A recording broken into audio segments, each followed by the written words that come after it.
एक पात्र में रखकर 7 बार किसी भी अमावस पर, सावन में जो अमावस्या पड़ती है, ये सोमवार से सोमवार वाली सावन, इसके बाद वाले सावन का वर्णन नहीं कर रहा, हम इस सावन की बात कर रहे हैं। या तो अमावस, पूर्णिमा, त्रयोदशी, चतुर्दशी या प्रदोष, शिवरात्रि, अष्टमी, ये ऐसी तिथियां हैं जो सोमवार से सोमवार तक का जो सावन होता है, सावन में कटोरी में रखकर, प्लेट में रखकर, थाली में रखकर 7 बार अपने घर में अगर रुद्राक्ष तो उसको बलवान बनाने के लिए इसी सावन के महीने में 7 बार तो जल, 5 बार दूध गौ माता का और 2 बार गाय का घी उस रुद्राक्ष पर लेपित करना चाहिए। और फिर उस रुद्राक्ष को धूप बत्ती हो या घर में गूगल की धूप हो, वो धूप बत्ती से उस रुद्राक्ष को सिद्ध कर लेना चाहिए। कुछ नहीं आता ना, शिव का नाम लो, श्री शिवाय नमस्तुभ्यं बोलो और उस रुद्राक्ष का स्पर्श कर कर अपने गले में धारण करते हो तो गले में, पूजन में रखते हो तो पूजन में, या किसी कार्य सिद्धि के लिए रखते हो तो कार्य सिद्धि के लिए। अगर ये सोमवार से चालू होने वाले सावन को, सोमवार से विराम होने वाले सावन में अगर हम सिद्ध कर लेते हैं तो वो रुद्राक्ष हमारे जीवन का सबसे श्रेष्ठ रुद्राक्ष हो जाता है, सर्वश्रेष्ठ। अभी हमारे सीहोर में कुबेरेश्वर धाम पर ये जो सावन का महीना आया है, इस सावन में हमारे यहाँ कुबेरेश्वर धाम पे वैसे तो जो महाशिवरात्रि आती है, जिस समय रुद्राक्ष उत्सव होता है, उस समय पर रुद्राक्ष को सिद्ध कर लिया जाता है। पर जो सावन ये आया है, इस सावन में हमारे यहाँ प्रतिदिन बाबा के रुद्राक्ष को सिद्ध करते हैं। प्रतिदिन नियम है रुद्राक्ष पर जल चढ़ाना, दूध चढ़ाना, घृत लगाना और बाबा के रुद्राक्ष, क्योंकि इतने भक्त आते हैं उनके लिए वो रुद्राक्ष सिद्ध होना चाहिए।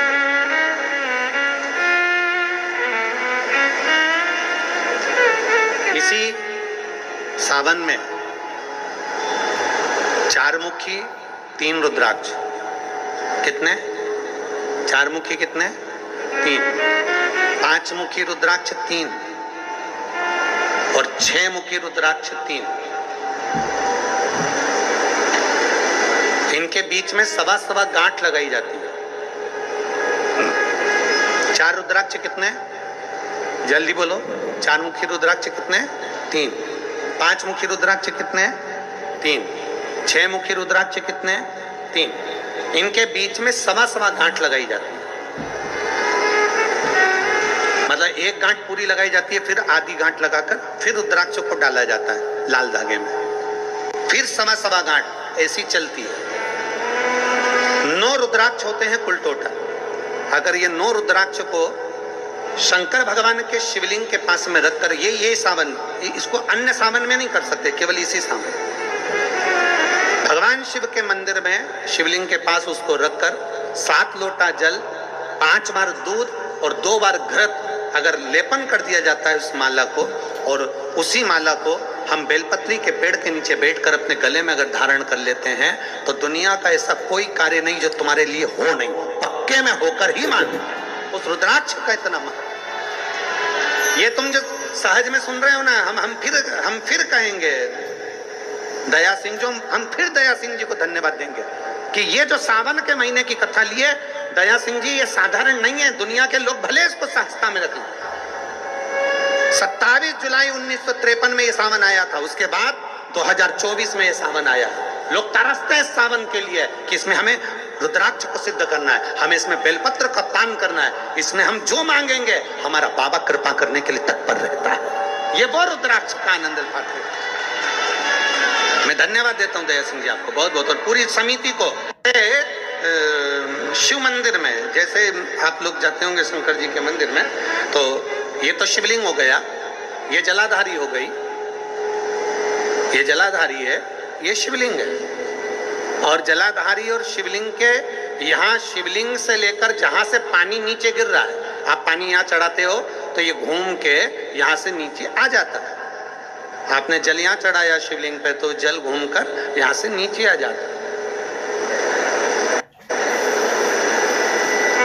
इस जगह से नीचे की ओर आ जाता है। इस स्थान से प्रयास करिए ये जो सावन आया है 72 वर्ष के बाद, प्रयास करिए कि कितना बड़ा भी रोग है, कितनी बड़ी भी बीमारी है, आप डॉक्टर से इलाज करवाओ, पर ये जो स्थान है अशोक सुंदरी का, इस स्थान पर एक बार अपनी हथेली रखकर देखिए और भगवान शिव से पंचाक्षर मंत्र नमः शिवाय, षडाक्षर मंत्र ओम नमः शिवाय या श्री शिवाय नमस्तुभ्यम स्मरण कर कर देखिए और एक बेलपत्र बाबा की लेकर जहां से पानी नीचे गिरता है उस स्थान पर लगाकर उसी बेलपत्र को खाइए और फिर जाकर डॉक्टर को एक बार फिर जांच करवाइए कि उस रोग में आराम कितना लगा है, उस रोग में अंतर कितना आया।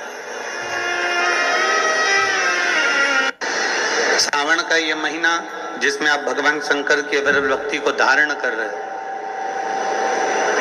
सोमवार से सावन चालू हुआ और सोमवार के दिन सावन विराम होगा। ऐसा सावन 72 साल के बाद आया। 27 जुलाई 1953 में ऐसा सावन पड़ा था। कितनी तारीख को? जम के बोलो जरा। 27 जुलाई 1953 में ऐसा सावन पड़ा था, जो सावन सोमवार से चालू हुआ था और सावन सोमवार के दिन विराम हुआ था। 72 साल के बाद ऐसा सावन आया है जिसका योग आज है। 27 जुलाई 1953 में ऐसा सावन आया था। अब जरा किस्मत देखिए, आपका भाग्य देखिए रे छत्तीसगढ़ वालों, नजर उतरवा लेना कि 72 साल बाद ऐसा सावन आया जो सोमवार से चालू हुआ, सोमवार को विराम हो रहा है। 27 जुलाई 1953 में ऐसा सावन आया था और उसके बाद आज ये सावन 22 तारीख से चालू हुआ और 19 तारीख को विराम होगा और उसमें भी सोमवार से चालू हुआ और सोमवार को विराम हो रहा है। ये शिव भक्ति है, ये अविरल, ये भगवान शंकर की अविरल भक्ति है। आप और हमको प्राप्त हुई, हमें मिली और तेरी भगवान शिव ने अघोर अस्त्र धारण किया इसी सावन।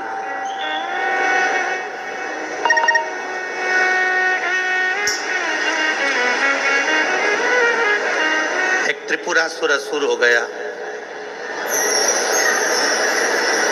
3 पुरियों का निर्माण कर कर वो निवास कर रहा है।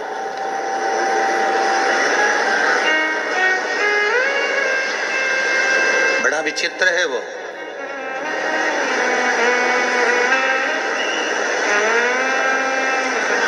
बहुत सावन आते हैं, सारे सावन आते हैं, हर वर्ष सावन का महीना आता है, हर वर्ष श्रावण का सोमवार भी आता है, हर वर्ष प्रदोष भी आती है, हर वर्ष शिवरात्रि भी आती है सावन की, हर वर्ष अष्टमी भी आती है, छठ भी आती है, सब तिथियां आती हैं।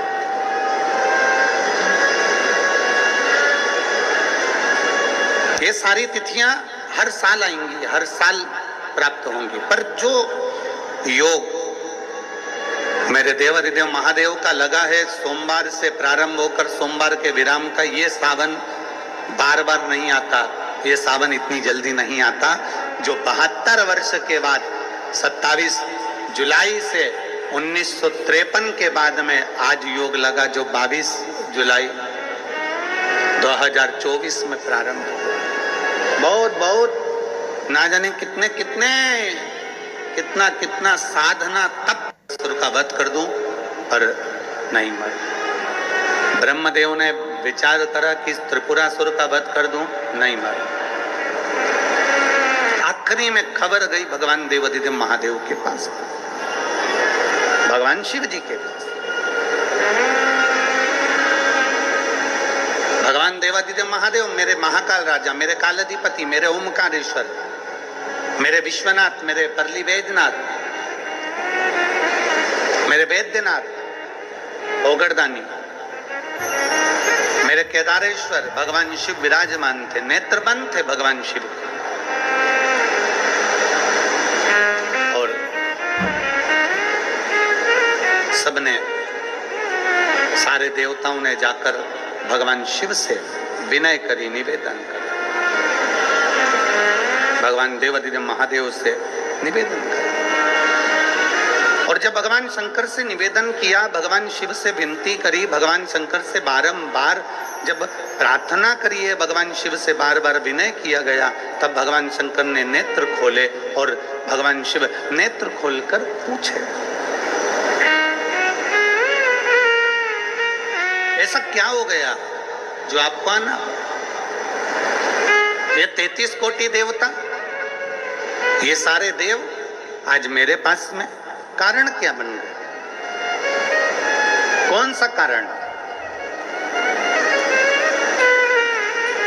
यदि आपसे कोई पूछे कि भगवान शंकर के गले में बासुकी नाग आया, भगवान शंकर के हाथ में त्रिशूल आया, भगवान शंकर के मस्तक पर गंगा आई, भगवान शंकर के मस्तक पर त्रिपुंड आया, भगवान शंकर के नेत्र 2 थे 3 हुए, त्रिनेत्रीधारी कहलाए, त्रिपुंडधारी कहलाए, भगवान शंकर के पास बेलपत्र आई, कोई तुमसे कहे कि शिवजी के गले में रुद्राक्ष आया, भगवान देवादिदेव महादेव के पास रुद्राक्ष आया,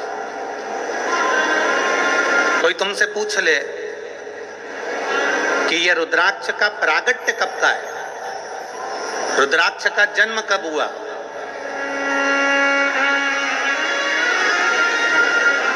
रुद्राक्ष प्रकट कब किया गया?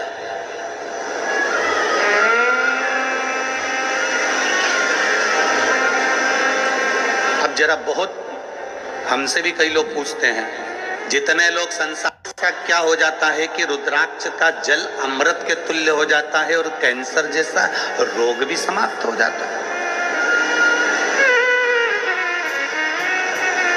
रुद्राक्ष के जल में ऐसा क्या है?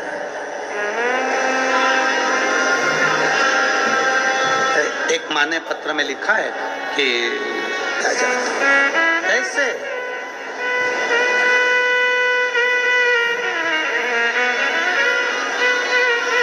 शिव कथा कर रही है, भगवान शंकर का संवाद कर रहा है, भगवान देवादिदेव महादेव का चरित्र का है,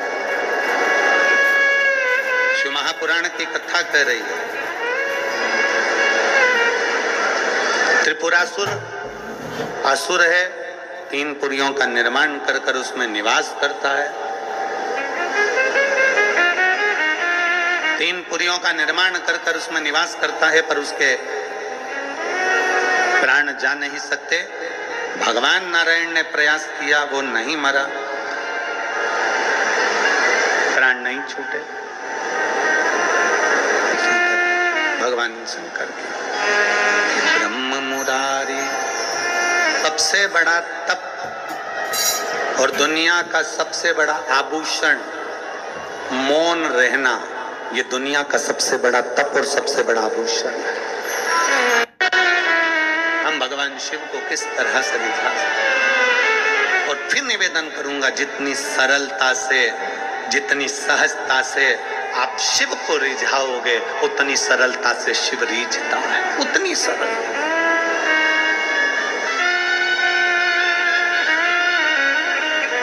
आप जितने भाव से भगवान शंकर को रिझाने का प्रयास करोगे, उतने भाव से रिझेगा, उतने भाव। जरा विचार करिए, स्त्री की पूजन आप ऑनलाइन करेंगे,